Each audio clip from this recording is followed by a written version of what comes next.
তুমি পৃথিবীতে ধন সম্পদ অর্জন করেছো কিনা এটা কোনো ম্যাটার করে না। বিষয় এটা না। তুমি কত টাকা ইনকাম করেছো এটা কোনো বিষয় না।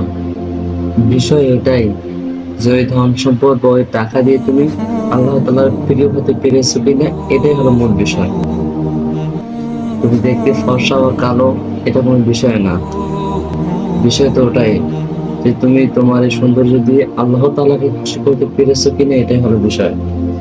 কারণ সৌন্দর্য এবং ধন সম্পদ দিয়ে যদি আল্লাহ তাআলার প্রিয় হওয়া যেত, তাহলে হযরত বিল্লাল রাদিয়াল্লাহু তাআলা আনহু তিনি কখনো আল্লাহ তাআলার এত প্রিয় বান্দা হতে পারতেন না।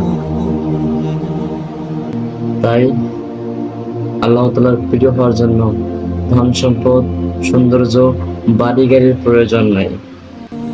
মনের ঈমানটা যথেষ্ট। তা আসুন আমরা ঈমান বৃদ্ধি করি, তাহলে অল্প আমলে নাজাতের জন্য যথেষ্ট হবে ইনশাআল্লাহ।